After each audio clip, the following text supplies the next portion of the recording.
episódio de hoje começa com a busca por um bebê. Mas eu não tô falando de um recém-nascido.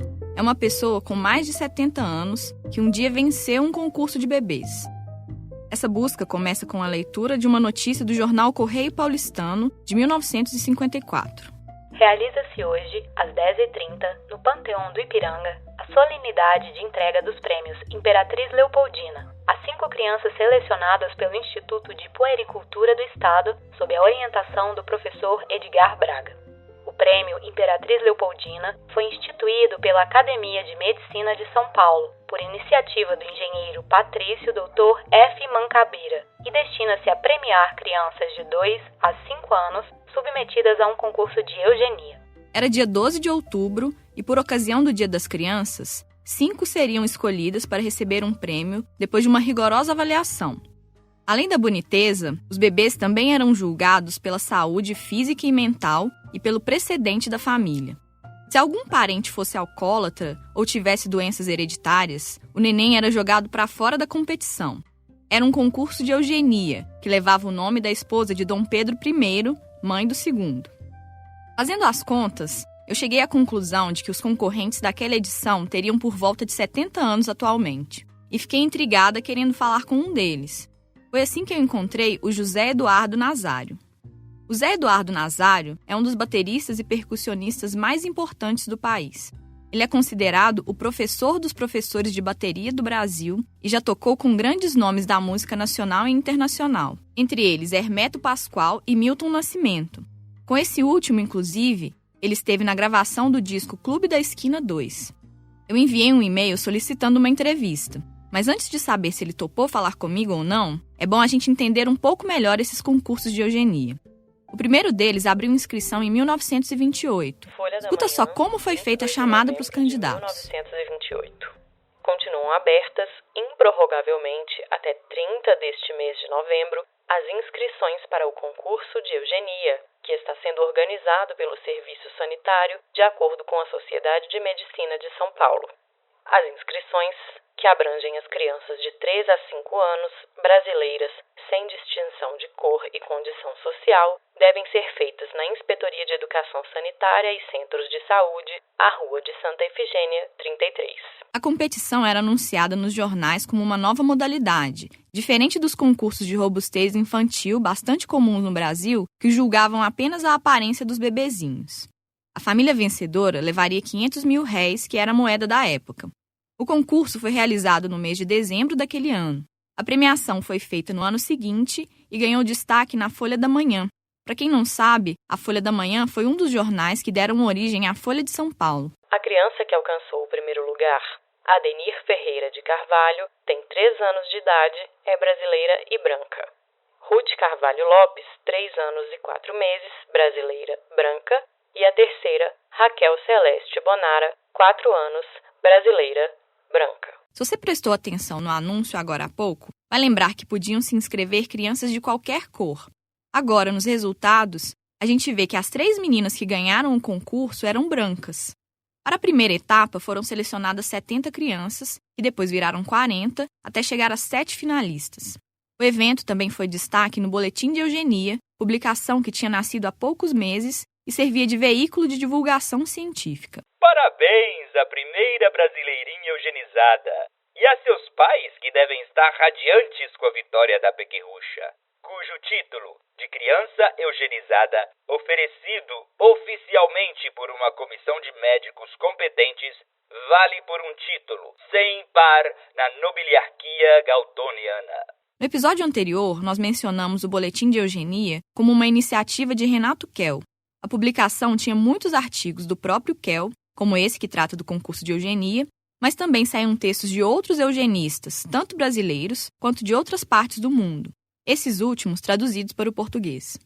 O boletim festejou a realização do concurso, lembrando que aquele foi o primeiro da América do Sul. Se você tiver memória boa, vai lembrar que no primeiro episódio nós contamos sobre os concursos de Feeder Families e Better Babies, que aconteciam em feiras dos Estados Unidos. Os nossos concursos de eugenia eram as versões locais dessa busca por crianças e famílias consideradas perfeitas. Agora, o que é interessante é que essa difusão, esse concurso, serviu como mais uma forma para alavancar o movimento eugenista brasileiro. Esse é o Weber Lopes Góes, historiador e autor do livro Racismo e Eugenia no Pensamento Conservador Brasileiro, A Proposta de Povo, em Renato Kell. Por quê? Porque o concurso foi divulgado a nível nacional, o resultado foi divulgado nos principais veículos de comunicação, como, por exemplo, na época eram os jornais. Logo depois do primeiro concurso, uma nova competição foi anunciada e elas foram realizadas com alguma regularidade até por volta dos anos 40, com a participação de políticos e de outros membros importantes da sociedade. Foi aí que, em 1954, depois de alguns anos suspenso, um novo concurso foi feito. Naquela edição foram premiadas 5 crianças, entre elas o Zé Nazário, de quem eu falei lá no início do episódio. Você já deve ter reparado que aqui no podcast a gente vai e volta no tempo para tentar entender melhor as coisas. Pois então, na época em que o Zé foi um dos vencedores, já pegava meio mal se dizer eugenista, mas nas décadas anteriores, nos primeiros concursos, a eugenia tinha prestígio e os entusiastas dessas ideias procuravam inseri-las cada vez mais na vida das pessoas. Neste episódio, nós vamos descobrir que, além desses concursos, a eugenia teve um braço importante na psiquiatria e os eugenistas também tentaram emplacar leis na Constituição Federal. No que diz respeito às leis, a questão da imigração foi um ponto importante em mais de um momento. Entre eles, quando um grupo de negros dos Estados Unidos tentou formar uma colônia no estado do Mato Grosso. Eu sou Jéssica Almeida e esse é o Pelo Avesso. Nessa primeira temporada, produzida em parceria com o jornal O Tempo e apoio do Instituto Serra Pilheira, nós estamos revirando histórias da eugenia no Brasil.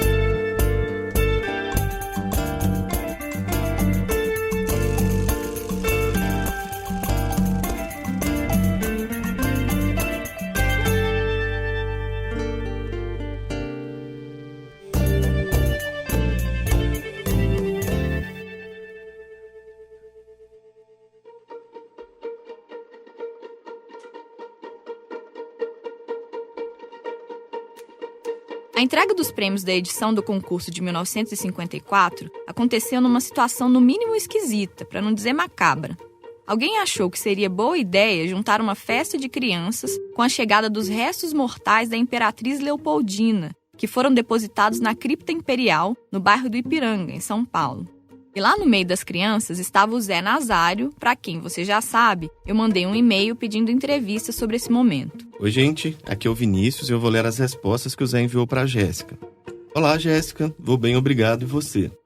Em 1954, conforme tenha sido o mês, eu não tinha nem 2 anos de idade. Infelizmente, não tenho muito o que comentar. Ele nem se lembrava do evento e até pediu para eu enviar uma cópia do jornal para ele conferir se o nome que estava lá era dele mesmo. Então eu enviei e reforcei o pedido de entrevista.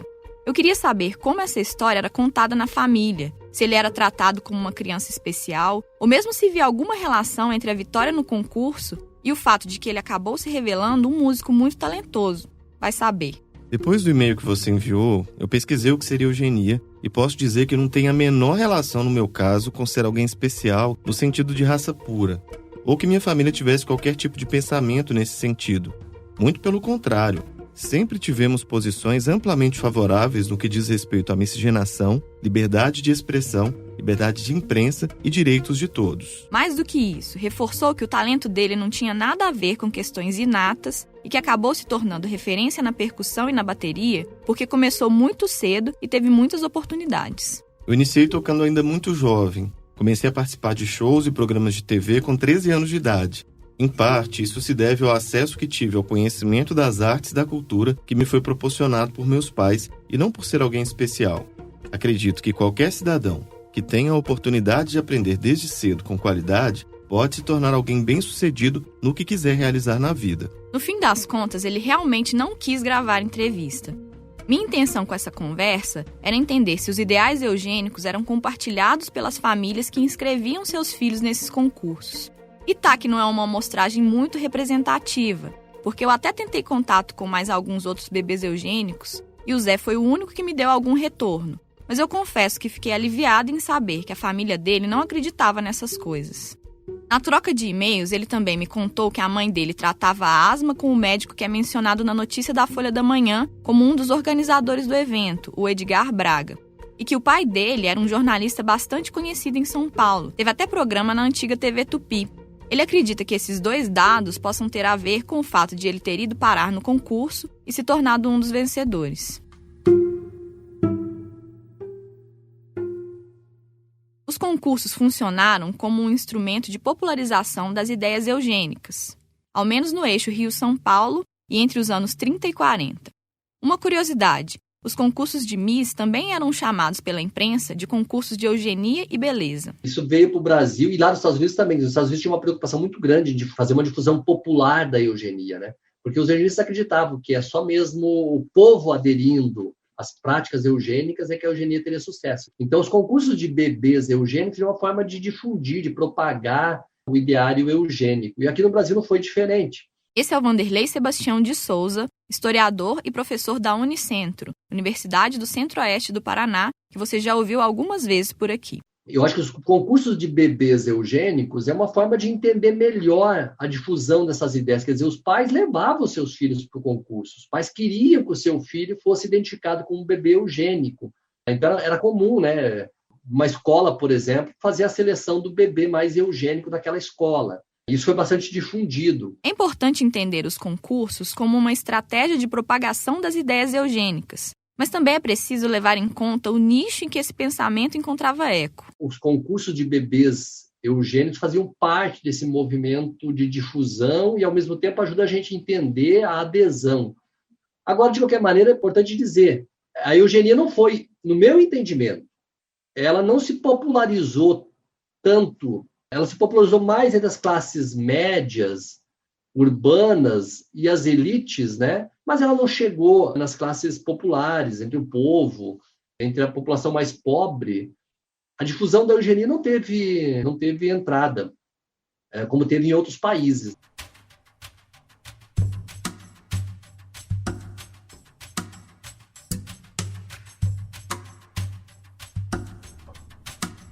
Nós falamos lá atrás sobre os concursos de robustez infantil, que eram a competição irmã dos concursos de eugenia.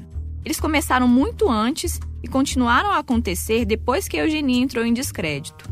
E aí vai mais uma curiosidade. O compositor Noel Rosa venceu um desses concursos quando tinha 10 meses de idade.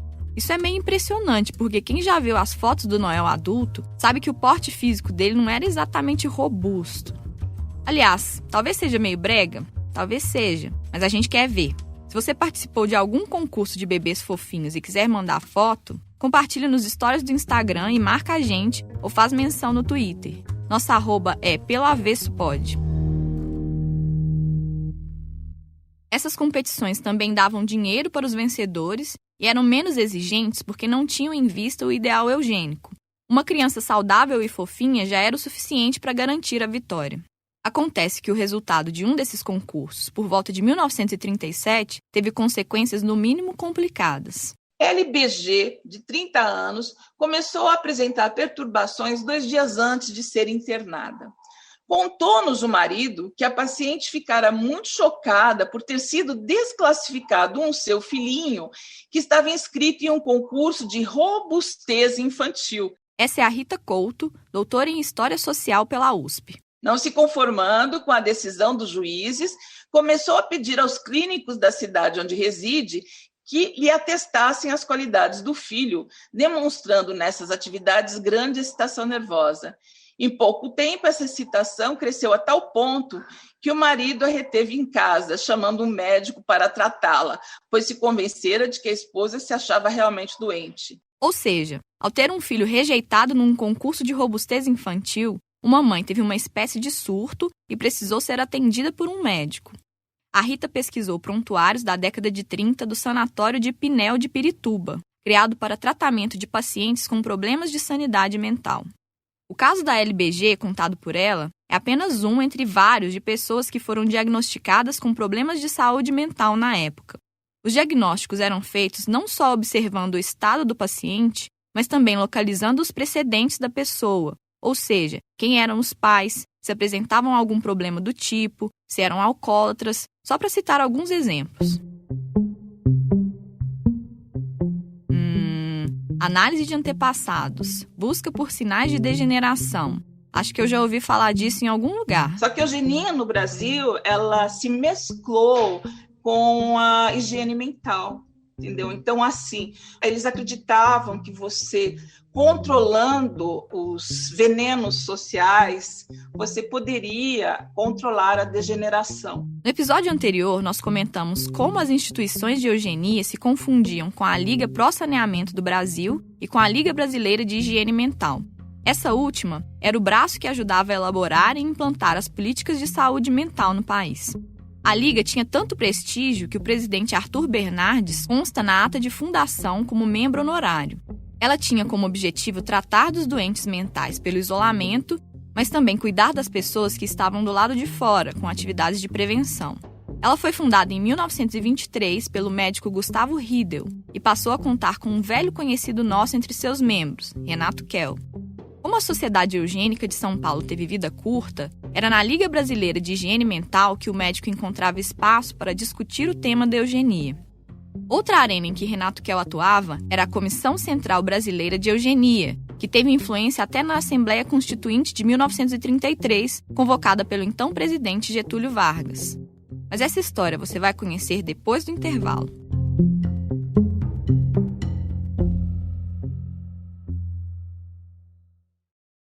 Oi, Bia Guimarães aqui. Eu sou uma das apresentadoras do podcast 37 Graus. Tô interrompendo o programa rapidinho para falar que já começou a nova temporada do 37 Graus, na esquina da realidade. Cada episódio conta uma história que desafia o limite entre o que é real e o que não é. Em um deles, eu investigo as memórias de um acidente de carro que aconteceu comigo 11 anos atrás. Em outro, a gente cavuca uma teoria da conspiração que acabou mal no interior de São Paulo. Tem também a história de um telescópio no meio de um vale silencioso para desvendar um grande mistério do universo e de um dia em que a realidade virou do avesso de uma hora para outra. Porque se você joga uma pedra para cima, ela cai. O universo, ele tá funcionando ao contrário. Realmente aconteceu? Não. Tu jura de pé junto que aquilo aconteceu. As pessoas não sabem o que fazer, a gente não está preparado. Então veio um negócio que não dá para explicar direito. Foi aqui. E eu não sei se eu superei isso até hoje. Escute o 37 Graus no seu aplicativo para podcast favorito. Tem chance de ser muita coisa esquisita. Menos impostos para famílias bem dotadas. Melhores salários para funcionários públicos de boas famílias. Incentivo ao casamento entre pessoas de valor intelectual comprovado e impedimento do casamento de pessoas degeneradas. Seleção de pessoas de boa linhagem e com superioridade intelectual para cargos públicos e concursos acadêmicos.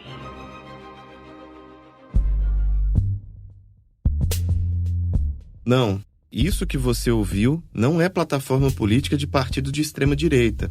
Essas são algumas das propostas que a Comissão Central Brasileira de Eugenia apresentou para a Assembleia Constituinte, instalada no ano de 1933 e que se estendeu até 1934. Essa comissão foi fundada por Renato Kell para institucionalizar a eugenia no Brasil e, segundo ele, promover a regeneração integral da nacionalidade. Ela é posterior à Sociedade Eugênica de São Paulo, que tinha objetivos parecidos, mas com atuação restrita ao Estado e uma vida curta, já que Kell se mudou para o Rio de Janeiro.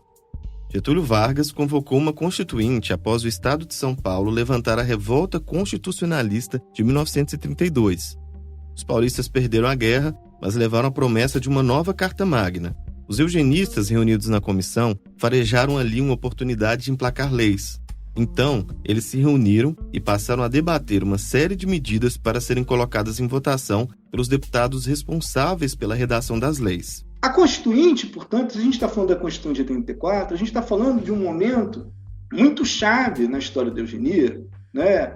Muito lembrado na história da eugenia, que é o contexto da aprovação da lei de esterilização na Alemanha nazista. Esse é o professor de História da PUC-Rio, Pedro Munhoz. No doutorado, ele pesquisou o intercâmbio intelectual da psiquiatria, neurologia e eugenia entre o Brasil e a Alemanha. O texto apresentado à Assembleia Constituinte diz explicitamente que as propostas estavam de acordo nos pontos fundamentais com a Comissão da Sociedade Alemã de Higiene Racial, instalada em 1931. Apesar de a proposta final não falar em esterilização, o tema foi debatido pela imprensa. uma série de entrevistas, também chamada de inquérito, foi realizada pelo jornal O Globo sobre a possibilidade de aprovação de leis semelhantes às da Alemanha por aqui também. A primeira delas foi aquela com a frase e a foto do Renato Kell estampadas na primeira página, que nós comentamos no episódio anterior. Apesar da rotina e dos fetichistas, a esterilização se tornará futuramente uma realidade também no Brasil. Lembrou? E esse inquérito, ele basicamente, era composto por volta de 10 entrevistados, médicos e cientistas intelectuais, antropólogos, importantes da época, e são todos interrogados sobre o que acham dessa lei. E o que chama muita atenção é que apenas 2 se mostraram contrários, dizendo que não tinham certeza, não estavam convencidos de que essa lei era benéfica. Do lado dos contrários, um dos entrevistados foi o Roquete Pinto, aquele médico e antropólogo do Museu Nacional que acompanhou João Batista de Lacerda no Congresso Universal das Raças e fez o cálculo de que o Brasil branquearia em 100 anos. Na ala dos favoráveis, o já citado Renato Kell teve a companhia da maior parte dos entrevistados, e entre eles estava o Pacheco e Silva. Aqui, vale a pena a gente parar um pouco para falar desse personagem.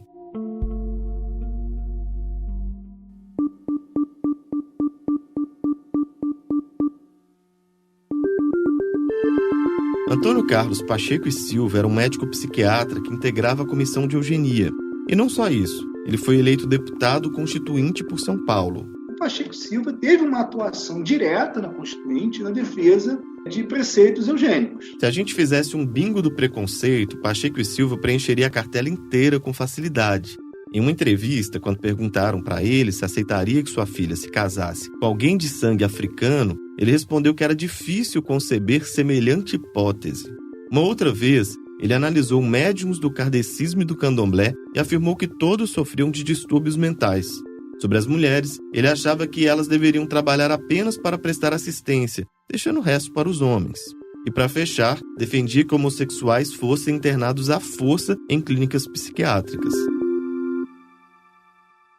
Pois foi esse deputado o responsável por defender na tribuna da Constituinte a adoção de medidas eugênicas semelhantes àquelas que a Alemanha já colocava em prática, como os exames pré-nupciais e a esterilização forçada dos considerados degenerados.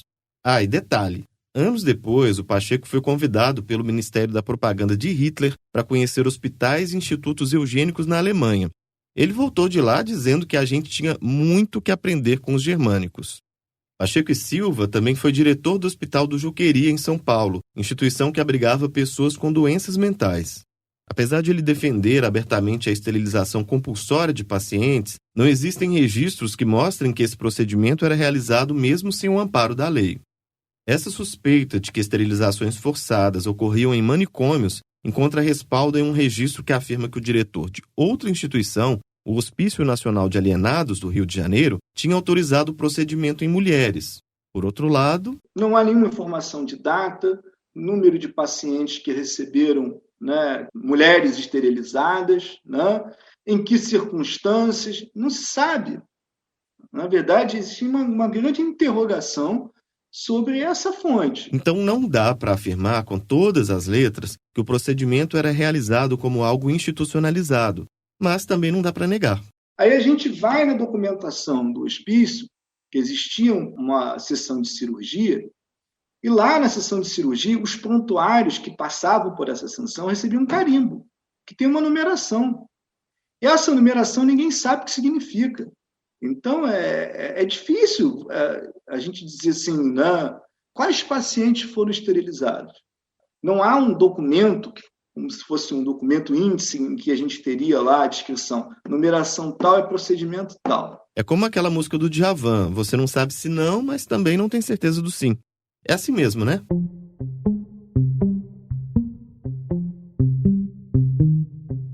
Bom, voltando ao debate, uma das grandes oposições ao controle de natalidade forçado proposto pelos eugenistas veio de uma instituição poderosa. O catolicismo foi um elemento importante para explicar por que, digamos assim, as medidas mais duras de eugenia não passaram no Brasil. A Igreja já fazia oposição lá fora às leis de esterilização alemãs. Em 1930, uma encíclica do Papa Pio XI, Encíclica é uma carta com instruções sobre a doutrina católica. A carta reconhece que eugenistas até dão conselhos salutares para alcançar a saúde, mas rechaça qualquer tentativa de interferência no corpo, como abortos e esterilizações. O Renato Kell até tenta se aproximar da igreja, publicando artigos de um jesuíta alemão que também era eugenista no Boletim de Eugenia. Como ele não recebe retorno e, mais ainda, continua observando resistências, ele escreve em 1934 um artigo crítico ao catolicismo, né, como um entrave, não só para a ciência, mas para a própria ciência eugênica. E qual é a resposta que o Renato Kell recebe? A ala católica da Liga Brasileira de Higiene Mental não gosta nada do artigo, o que provoca um racha no grupo e resulta na renúncia de Renato Kell da Liga. Toda essa discussão entre membros da Liga, eugenistas, não eugenistas, católicos ou não, acontecia enquanto os deputados definiam o que de fato entraria na Constituição. No fim das contas, no dia 16 de julho de 1934, a Assembleia Constituinte promulga a Constituição. E a eugenia aparece. Deixa eu ler aqui, lá no artigo 138, está escrito assim: A. Assegurar amparo aos desvalidos, criando serviços especializados e animando serviços sociais, cuja orientação procurarão coordenar. B. Estimular a educação eugênica.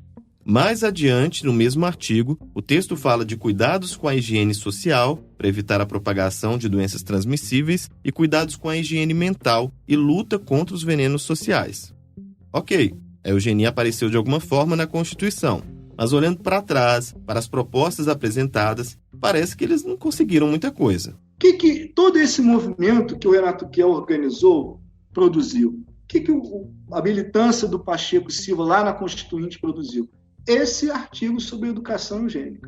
No momento em que tem toda essa discussão, no momento em que os intelectuais, inclusive com, né, um número maior do que às vezes, né, se conhece, né, defendendo a esterilização, e, no entanto, isso não passa.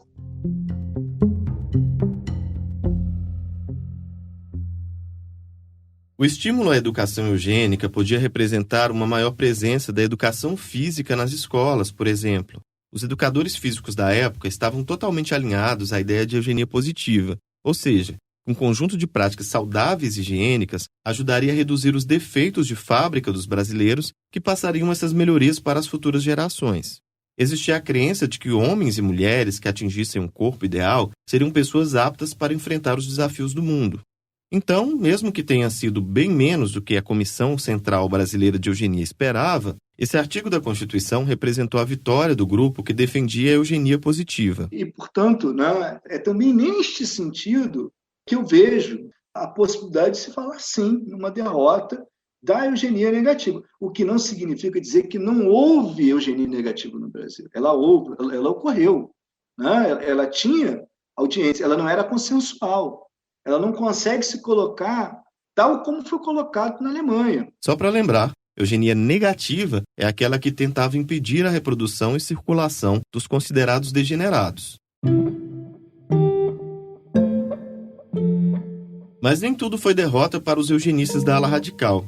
Renato Kell e Roquete Pinto integraram a comissão responsável por avaliar a política de imigração no Brasil. Pelo que nós contamos até aqui sobre cada um desses nomes, já dá para imaginar como cada um se posicionava com relação à vinda de estrangeiros para cá. O Renato Kell queria privilegiar europeus, principalmente do norte da Europa, para ajudar no branqueamento do país. Ele era totalmente contrário à vinda de africanos, árabes e japoneses, por exemplo. Aliás, a questão japonesa foi uma das mais polêmicas da época. O Kell dizia que os japoneses eram inassimiláveis, ou seja, tinham dificuldade de se integrar à cultura brasileira. A ideia era barrar navios inteiros de imigrantes indesejados, copiando uma prática que era comum nos Estados Unidos. O Roquete Pinto, por sua vez, era favorável à restrição de imigrantes, mas... O Roquete Pinto entendia que essa seleção deveria ser individual, ela não deveria partir do grupo. Vanderlei Sebastião de Souza aqui, mais uma vez. Individual por quê? Porque ele acreditava que se os imigrantes fossem saudáveis, fisicamente perfeitos do ponto de vista, né, não tivessem deficiência física, não tivesse qualquer tipo de fragilidade de sua saúde, doenças, por exemplo, visíveis, esse imigrante poderia ser muito tranquilamente aceito, independente da sua origem racial, ou seja, independente da cor ele deveria ser aceito no Brasil. Ou seja, o Roquete Pinto queria que a análise fosse feita caso a caso. Não importava se a pessoa estivesse chegando da Suécia ou de Angola. A proposta parecia bastante razoável e talvez por isso mesmo ela foi rejeitada. O Roquete Pinto é derrotado dentro da comissão, porque o Renato Kell e o Oliveira Viana tinham visões muito semelhantes. Ambos eram autores considerados assim, racistas, considerados autores que apostavam no branqueamento, autores que desejavam o branqueamento do Brasil, exatamente a partir de uma política rigorosa de seleção imigratória, né? A emenda 1619 da Constituição de 1934 foi aprovada estabelecendo cotas de 2% do contingente de imigrantes que já tinham aportado aqui nos 50 anos anteriores para cada país. Por exemplo, se já tivessem vindo 100 pessoas de determinado lugar, só mais 2 seriam autorizadas a vir. Como a imigração europeia tinha sido predominante nos 50 anos anteriores à lei, mais europeus seriam autorizados a entrar aqui do que asiáticos, por exemplo. E essas cotas favoreciam amplamente a entrada de imigrantes europeus, impedia a entrada de africanos, impedia a entrada de imigrantes árabes e reduzia consideravelmente a entrada de imigrantes asiáticos. Agora vamos lembrar que essa Constituição não durou muita coisa. Em 1937, 3 anos depois, Getúlio deu o golpe que instituiu o Estado Novo e promulgou um novo conjunto de leis. As regras de imigração continuaram as mesmas, mas a palavra eugenia evaporou da Carta Magna. Bem mais adiante, já em 1945, Getúlio publicou um decreto-lei sobre imigração, que mantém as cotas e deixa explícito que a política parte da necessidade de preservar e desenvolver, na composição étnica da população, as características mais convenientes da sua ascendência europeia. Esse não foi o único momento em que a questão da imigração foi alvo de disputas entre parlamentares. Na década anterior, a possível vinda de um grupo de imigrantes negros dos Estados Unidos para o interior do Brasil gerou fortes reações. Mas isso nós vamos entender depois do intervalo.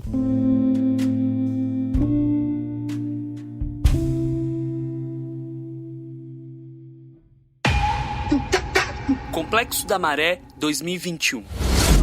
Já faltou água na sua casa? Tu mora perto de algum valão? Já viu criança brincando no lixão? Nós somos o podcast Data Lábia. Nessa temporada especial, falamos sobre saneamento básico na Maré, a nossa favela. Em 5 episódios, histórias de luta, de luto e de resistência numa das maiores favelas do Brasil. Pode entrar, mas não fica tão à vontade. A gente precisa incomodar. O Data Lábia tá no ar. Então me explica como é que foi isso. Então, o que acontece? Desde o século XVIII, tinha um movimento emigracionista da parte dos negros norte-americanos, porque eles achavam que não tinha muito como resolver a situação deles lá nos Estados Unidos. Certo. Esse pessoal achava que eles precisavam dar um jeito de voltar para a África de alguma forma. Aí, no século XIX, teve a Guerra de Secessão, a emancipação dos escravizados, eles até conseguiram alguns direitos. Só que logo depois vieram as leis de Jim Crow lá, que institucionalizaram a segregação. E aí começaram a acontecer uma série de linchamentos. E aí esse movimento imigracionista se fortaleceu outra vez. E no início do século XX, o governo brasileiro começou a pagar anúncios nos jornais dos Estados Unidos, chamando os cidadãos norte-americanos para emigrarem para cá. Cidadãos em geral. E aí, o próprio governo brasileiro, na figura do Ministério da Agricultura, se propunha a pagar passagem, acomodação e dar um crédito para esses trabalhadores, sem distinção de nada. O Brasil também não queria passar uma imagem de que era um lugar intolerante, né? E aí esses anúncios começam a ser replicados em jornais negros. Por exemplo, em 1920, o Baltimore Afro-American reproduziu um desses assuntos, aí já não era mais o governo brasileiro que estava chamando especificamente, mas eles reproduziram dizendo que aqui a quantidade de indígenas, negros e mestiços ultrapassava muito a de brancos e que aqui não havia linha de cor como nos Estados Unidos. Coisa que nunca aconteceu, né? No mesmo ano, uma revista chamada Crusader, do jornalista Cyril Briggs, fez um longo editorial meio que estabelecendo as bases para esse pessoal imigracionista, que tinha muita dificuldade de voltar para a África também, vir para o Brasil. Ele achava que aqui era o lugar ideal para fazer isso, porque aqui, segundo ele, Era um eldorado econômico. Nossa. E se eles conseguissem viabilizar isso aqui, isso podia até virar inspiração para ajudar a libertar a África do colonialismo. Uhum. Enfim, então criou-se essa ideia entre os negros imigracionistas de que o Brasil era esse paraíso que estava interessado só nas habilidades dos imigrantes e que não fazia distinção de raça. Uhum. Pois bem, no mesmo ano de 1920, um grupo de negros da cidade de Chicago criou a BACS. Uhum. O que era BACS? BACS é uma sigla para Brazilian American Colonization Syndicate, ou, na minha própria tradução, Sindicato da Colonização Americano-Brasileira. Uhum. Era um grupo de pessoas que se juntou para tentar viabilizar essa vinda do pessoal para cá. E eles conseguiram até concessões do governo do Mato Grosso para poder adquirir terras lá. Olha só. Só que o quê? Mal sabiam eles o que era o Brasil. Porque aí o FBI ficou sabendo disso. Nossa. E informou para o governo brasileiro. E aí começou uma série de movimentações.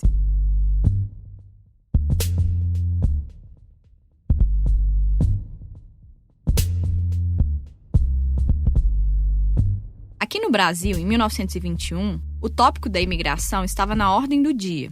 Ainda existia o desejo de branquear a população com a vinda de imigrantes europeus. Mas aos poucos esses estrangeiros foram perdendo a aura de portadores do progresso e da civilização, principalmente por conta das greves que alguns deles fizeram ao longo da década de 1910. Então, naquele ano, acabou sendo aprovada a chamada Lei dos Indesejáveis, que proibia a entrada de prostitutas, deficientes físicos, mentais e de idosos. E, ao mesmo tempo, estabelecia a expulsão de imigrantes que perturbassem a ordem política.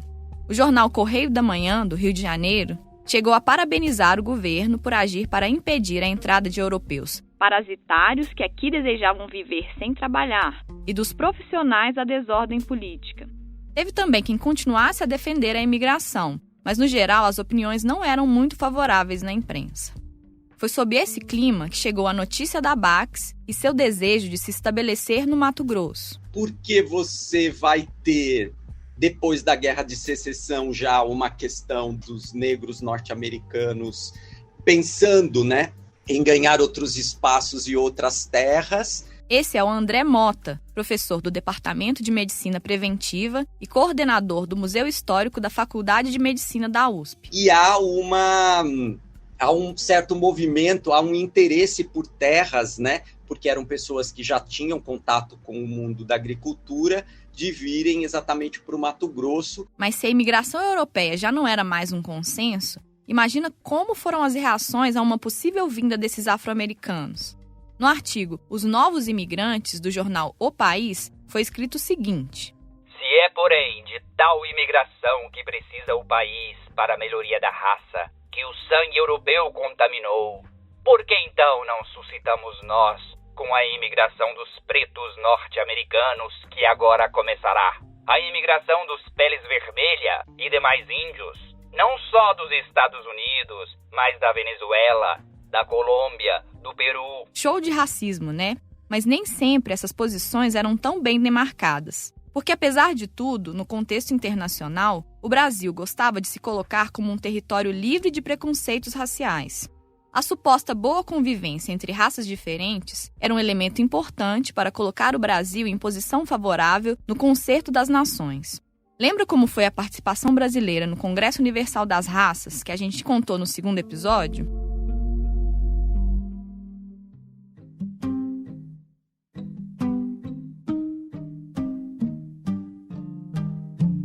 Esse debate chegou até a Câmara dos Deputados.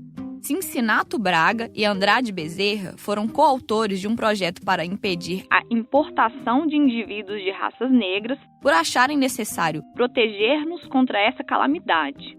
Mas o desejo de barrar as pessoas só porque elas eram negras não foi bem recebido pelos colegas de tribuna. O deputado gaúcho Joaquim Osório foi um dos mais incisivos no questionamento à proposta. É um atentado aos direitos do homem e do cidadão proclamados pela humanidade. É um atentado à Constituição da República. É um atentado à dignidade da raça negra. O Brasil, que a 13 de maio de 1888 aboliu a escravidão, que nessa data áurea comemora a fraternidade dos brasileiros e glorifica Toussaint Louverture, que conhece o concurso da raça negra africana na fundação e organização da nossa nacionalidade.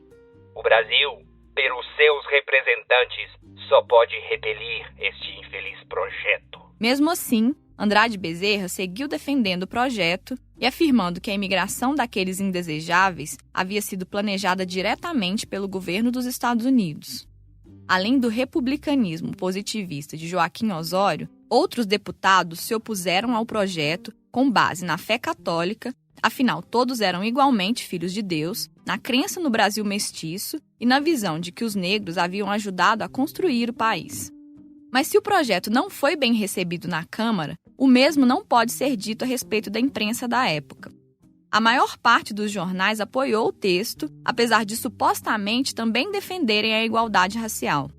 Como no artigo As Imigrações Indesejáveis, que saiu em O Jornal. Mas porque não cultivamos preconceitos, não se deve concluir que possamos aceitar uma imigração condenável do ponto de vista eugênico e perigosa, pelo menos, do ponto de vista social e econômico. Olha aí, nossa velha conhecida eugenia dando as caras. Mais ou menos instruídos, com uma longa tradição de ódios, os negros norte-americanos viriam trazer para o nosso meio uma divisão de raças que não conhecemos, além de perturbar profundamente o lento processo de caldeamento e depuração que cumprimos há 4 séculos. O fato de sermos um país semideserto, necessitando do braço estrangeiro para o aproveitamento e valorização das nossas riquezas, não significa que devemos abrir nossas portas a todos que a elas batem. Podemos e devemos escolher os imigrantes que nos convêm, como fazem todos os países, a começar pelos Estados Unidos. O negro é tão indesejável, sob aquelas relações que já citamos, como o asiático. Também era muito forte a ideia de que, por conta da mestiçagem focada no branqueamento, o Brasil havia conseguido eliminar o elemento negro da população, evitando os problemas raciais e nos afastando do racismo. A vinda de negros norte-americanos poderia perturbar essa suposta ordem e aí sim suscitar o preconceito. Tinha também os que diziam que o problema daqueles imigrantes não era a raça, mas o fato de serem inadaptáveis e trazerem ao país o germe da discórdia, como se a culpa fosse deles por haver racismo nos Estados Unidos. Mais um trecho de artigo que saiu na imprensa, dessa vez no Jornal do Brasil. Mas prestarmos-nos a receber a bagaceira com que nos ameaça a América, que anda a varrer do seu território com melindres de asseio o que tem por imundície? Isso não. Ainda que fosse minoria, também houve manifestações contrárias ao projeto nas publicações. Uma nota na revista semanal O Malho se dirigia diretamente aos autores do projeto, especialmente a Andrade Bezerra, deputado por Pernambuco. O projeto dos senhores Bezerra e Cincinato é, pois, uma excrescência, com o caráter odioso do preconceito de cor, não só anticonstitucional, como perfeitamente idiota. Isso sem levar em linha de conta que o Brasil deve 1 século de trabalho e prosperidade ao braço negro, e tem na sua história muitos lugares de honra ocupados por heróis da mesma cor. Entre eles, Henrique Dias, o herói da Batalha de Guararapes, nascido na mesma terra que o senhor Andrade Bezerra. De qualquer maneira, o projeto acabou não sendo aprovado. Em 1923, outro deputado apresentou um novo projeto que ia na mesma linha, mas também foi rejeitado. Aí você me pergunta, então a Bax conseguiu formar uma colônia no Mato Grosso, afinal?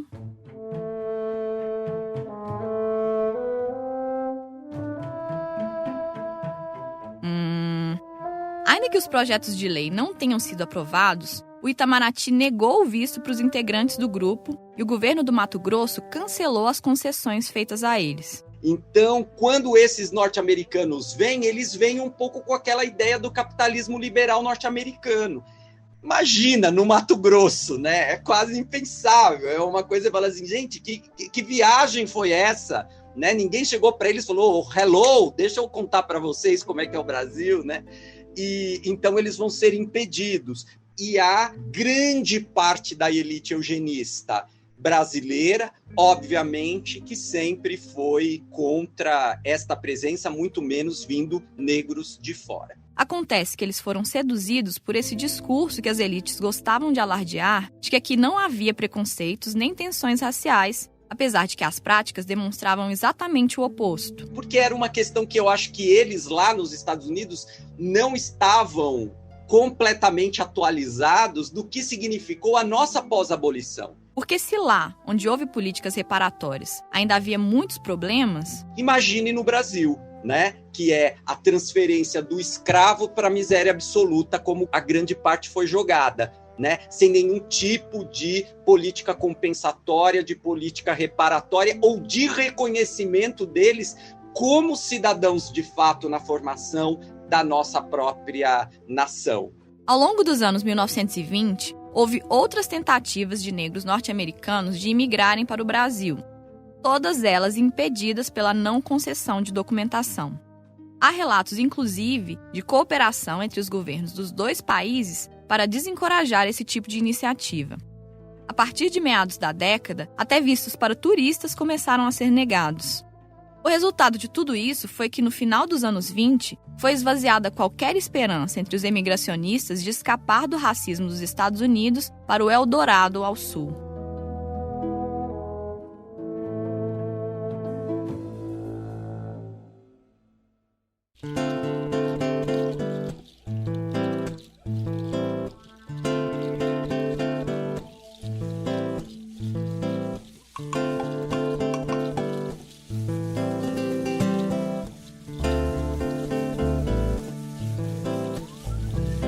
A seleção de bebês perfeitos, a tentativa de criar leis baseadas em princípios eugenistas e a escolha de quem era digno ou não de se estabelecer no país, tudo isso tem como fundo uma tentativa de alcançar o brasileiro ideal, o brasileiro eugênico.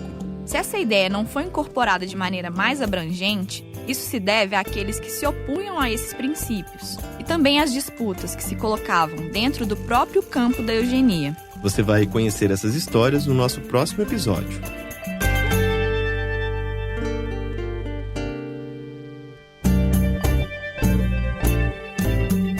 Pelo Avesso tem produção e apresentação feitas por mim, Jéssica Almeida. E por mim, Vinícius Luiz.